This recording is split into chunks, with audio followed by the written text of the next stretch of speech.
Dans la catégorie Brand Purpose RSE, 2 trophées argent ex-aequo ont été décernés. Le trophée or revient à La Poste Solutions Business pour l'étude ACV d'impact environnemental des supports de communication client avec Cantis. Pour en parler, voici Éric Trousset, directeur du développement de La Poste Solutions Business. Bonjour, merci au jury d'avoir récompensé La Poste avec ce magnifique trophée dont on est extrêmement fiers, enfin, toute l'équipe qui est derrière. Je vais vous raconter finalement en quelques minutes comment on en est arrivé là et pourquoi finalement ce chemin qui nous a amené à ce trophée or. Alors, La Poste, vous connaissez bien sûr, et en fait La Poste est engagée dans un processus très RSE depuis une bonne dizaine d'années. On fait en sorte d'être meilleur que, je dirais, par exemple, que en termes de performance CO2 que les accords climat de Paris. Vous voyez ici une courbe. En fait, c'est tout un travail, bien sûr, qui tourne beaucoup autour de l'écologie, mais pas que. C'est la responsabilité autour de la diversité, autour de l'emploi de personnes à mobilité réduite, par exemple. Et donc, ça fait une dizaine d'années qu'on est extrêmement engagé dans des programmes qui embarquent vraiment toutes les composantes de La Poste, avec de la compensation carbone, là aussi depuis 2012. Vous voyez un certain nombre de programmes qui sont à l'international. Et depuis 2 ans maintenant, un programme qui nous amène aussi sur des investissements, je dirais, en France. Et on aurait pu penser que tout allait bien. Sauf qu'à un moment donné, malgré toutes ces initiatives qui sont très corporate, on arrive en janvier 2019 à une annonce du président à l'époque de l'enseigne Monoprix, alors qui n'est ni leader en GSA, ni leader en termes de courrier publicitaire, loin de là, sauf que une annonce qui dit on arrête le prospectus pour des raisons écologiques. Et là, en fait, on se retrouve face à un buzz, alors pas trop grand public, mais beaucoup autour de marketeurs qui disent « Ah ben oui, c'est vrai que le papier, ça pollue. » Et là, on a finalement des espèces de vieilles chimères qui ressortent et qui veulent que le papier soit source de déforestation, et c'est pas bien, il faut passer au digital.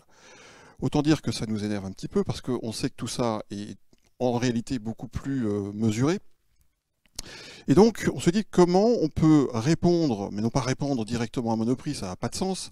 Je dirais que le mal est fait en termes de communication, mais répondre à tous ces marketeurs qui ont pris la parole à travers des réseaux sociaux B2B pour finalement s'émouvoir et voire même applaudir Monoprix en disant c'est génial ce qu'ils font. Donc là, il fallait quelque chose qui soit robuste, incontestable. Ça nous a pris un petit peu de temps en termes d'outils, et donc on a décidé de se tourner vers ce qu'on appelle l'analyse de cycle de vie, je vais y revenir, et on est finalement le premier média, parce que c'est bien la partie média de La Poste qui s'est embarqué dans ce type de programme, le premier média, en France en tout cas, à être allé monter une analyse de cycle de vie pour pouvoir prouver, chiffre à l'appui, que le courrier peut être un média éco-responsable, il suffit de bien l'utiliser. Et puis, on a également travaillé sur le digital, parce qu'on est aussi un acteur du digital, et l'idée, c'était pas d'opposer l'un à l'autre, mais de remettre finalement un certain nombre de vérités, et surtout, vous allez voir, d'aider nos clients à se projeter sur leur campagne et les aider à mieux agir. Alors, c'est quoi une analyse du cycle de vie? En fait, c'est un processus qui est très long, puisqu'on remonte de la conception d'une campagne, quand on parle de publicité, jusqu'à finalement sa destruction, sa consommation, enfin on l'appelle comme on veut. Donc on est vraiment de la conception qui va être faite par une agence, par exemple, qui va effectivement employer un certain nombre de méthodes, de machines.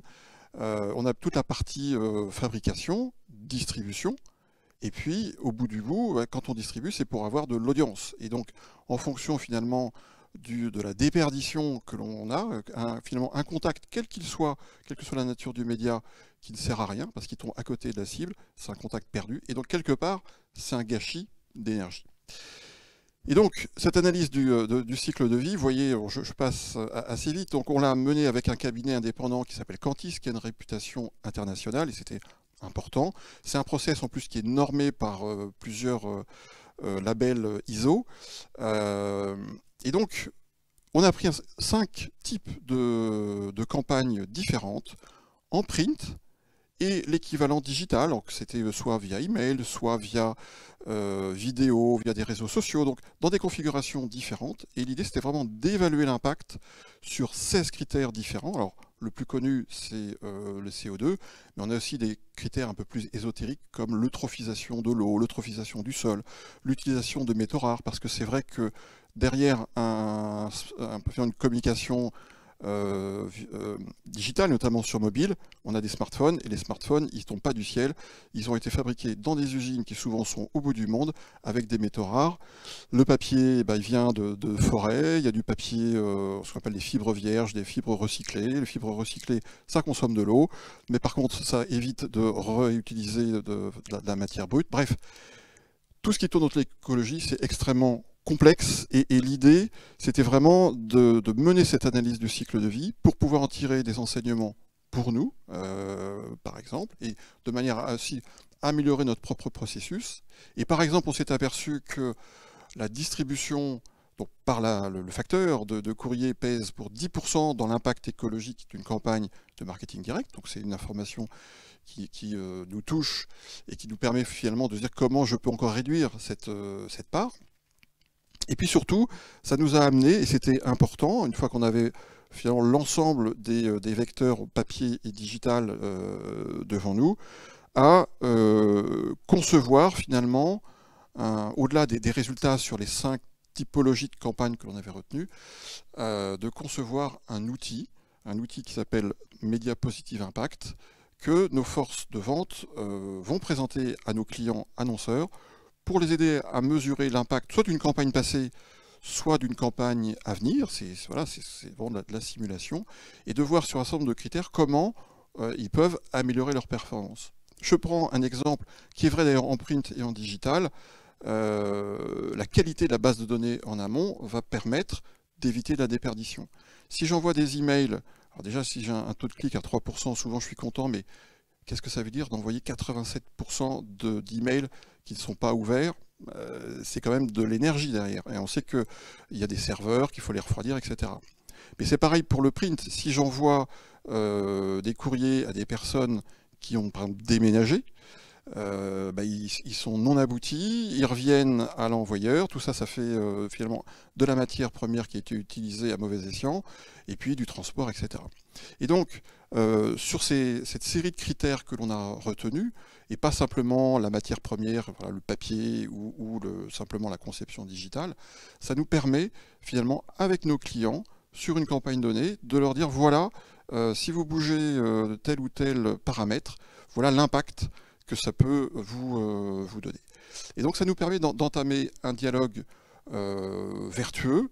On n'a pas la réponse, et je pense que personne n'a la réponse, sinon on ne serait pas là aujourd'hui, mais c'est finalement, l'idée c'est d'enclencher un processus qui nous amène à tous nous améliorer, pas à pas, parce qu'il y a aussi des choix. Il ne faut pas oublier que quand on parle de communication, il y a aussi à un moment donné un choix avec la créativité.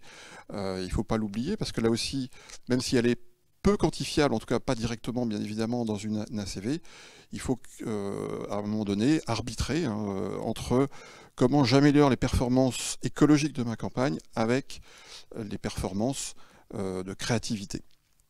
Donc voilà, tout ça, ça nous a amené à construire ce processus, et on est finalement très fiers d'être le premier média d'avoir fait ce pas de géant sur l'ACV.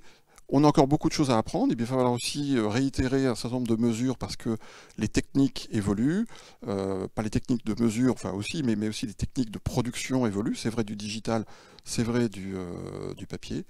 En tout cas, on est ravis que le jury ait entendu ce message, c'est que tous, on doit faire ce pas vers un brand purpose qui améliore la vie de chacun, et donc cette étude, qui était une première voilà, pour un média, je le redis, merci au jury de nous avoir récompensés.